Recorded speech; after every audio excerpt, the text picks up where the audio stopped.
Halo teman-teman, tiba-tiba tanggal 27 Februari ada pengumuman nomor 18, kemudian dan tiba-tiba diubah lagi pada tanggal 28 Februari ya, pengumuman satu diganti dengan pengumuman yang lain karena pejabat ini terbiasa membuat pengumuman yang terburu-buru. Dia bikin pengumuman terburu-buru, kemudian diganti, direvisi. Lah gimana kalau orang sudah menggunakan pengumuman sebelumnya untuk melaksanakan kewajiban perpajakannya? Masa harus mengalami sanksi denda gara-gara pengumuman itu salah? Kan begitu ya? Si oknum pejabat itu emang kebiasaan ya di negeri Konoha ini ya. Coba gue share ke teman-teman semua. Ini masih seputar dengan penghapusan sanksi ya.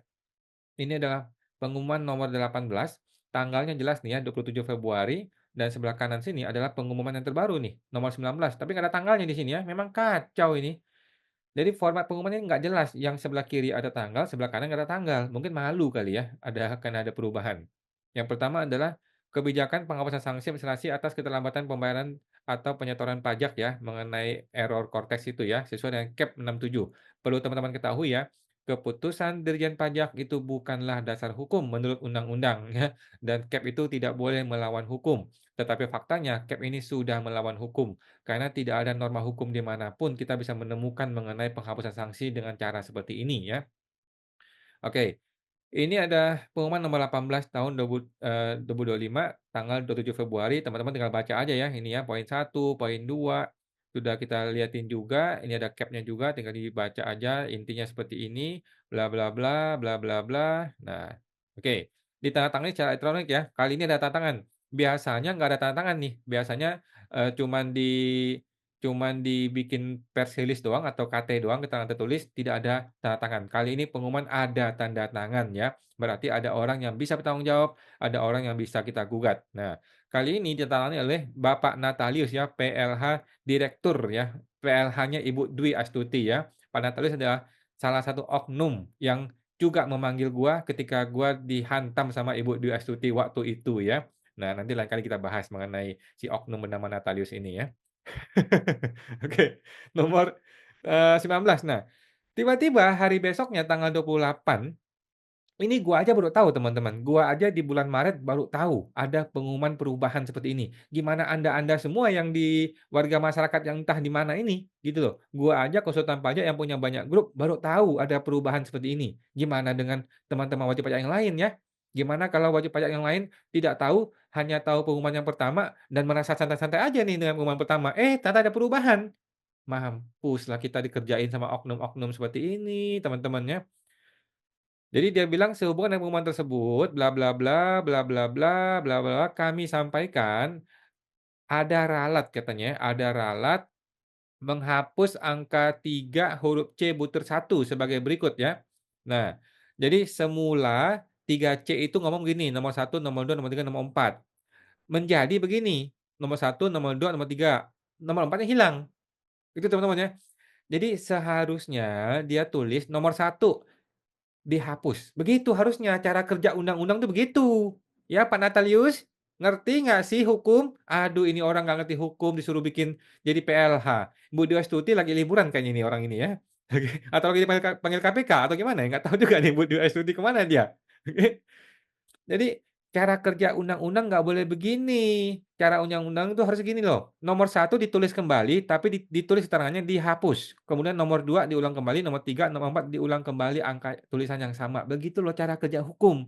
Ini jadi begini nih, orang kira kan, apa yang berubah ya? Gua otak-atik, gua cari ini, gua bandingkan dengan yang di sini, dengan di sini, kan ini nomor 2 nih, di sini nomor satu nih. Gua bandingkan kok nggak ada yang berubah. Nomor 2 gua bandingkan dengan nomor 3 kok nggak ada yang berubah, nomor 4 juga nggak ada yang berubah.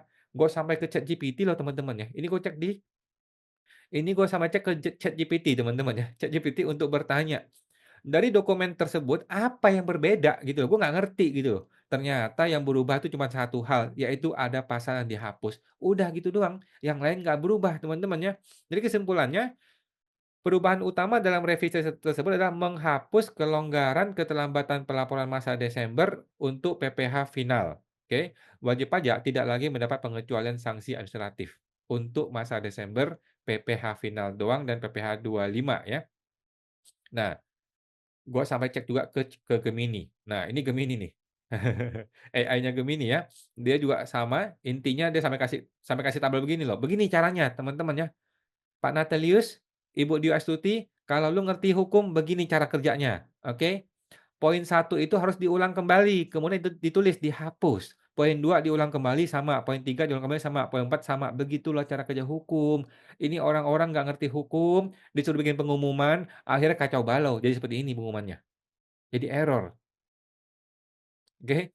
Jadi buat teman-teman, ini oknum sesuka dia aja ya, mengobrak-abrik hukum, mengobrak-abrik aturan, dilanggar semua, dihantam semua, nggak peduli dia ya. Ada cap-nya, sudah melanggar hukum, dia bikin pengumuman, pengumuman itu salah, direvisi lagi sama dia. Jadi intinya, yang ini batal, yaitu masa Desember 2024 untuk PPh final bruto tertentu, kemudian PPh pasal 25 itu yang seharusnya kan dibayar di tanggal 15 Januari. Ini dikasih relaksasi sampai 31 Januari, ternyata batal. Ternyata gua nggak tahu batal ini gara-gara cap-nya itu salah tulis atau cap-nya betul tapi pengumumannya salah tulis. Pokoknya intinya suka-suka si pejabat lah, suka-suka si oknum inilah mau apa ya. Intinya masa Desember kalau terlambat bayar atau terlambat lapor itu tidak ada keringanan sanksi, oke. Nah, teman-teman ingat kenapa bisa ada keterlambatan masa Desember 2024? Waktu itu terjadi kekacauan, karena di Januari sampai sekarang ya, Januari 2025, orang yang terbiasa bayar PPh final bruto tertentu itu menggunakan ATM, ternyata tidak bisa. Satu ya, satu hal masalah pertama. Masalah kedua, orang yang biasanya menggunakan DJP online untuk bayar PPh final atau PPh 25, menjadi tidak bisa gara-gara emailnya salah atau nomor handphonenya salah. Karena ada fitur baru yang namanya multiple factor authentication. Harus menggunakan kode yang dikirim via email. Kode itu nggak nyampe-nyampe, atau emailnya nggak bisa dibuka, dan sebagainya dan sebagainya. Kebodohan ini, kekacauan ini nggak kepikiran sama si oknum, oke? Nggak peduli mereka. Pokoknya kalau masa Desember, bukan salah konteks ya, kan Desember masih DJP online, bukan konteks yang salah. Kalau bukan salah konteks, kami nggak peduli. Lu tetap kena sanksi, lu tetap harus bayar kalau muncul STP. Emang gila si oknum-oknum brengsek itu ya. Tapi di Konoha teman-teman ya, kalau Indonesia nggak ada oknum brengsek ya, teman-teman. Jadi seperti itulah ya, pejabat seenak-enaknya, seenak engkarepmu, apa sih istilahnya itu ya, dibikin cap yang melanggar hukum, kemudian dibikin pengumumannya, kemudian pengumuman itu salah, direvisi lagi, suka-suka dia ya, tidak ada permintaan maaf, tidak perlu ada permintaan maaf, tidak perlu ada janji kami tidak akan mengulang kembali, nggak ada ya. Pokoknya direvisi sesuka-suka hati dia.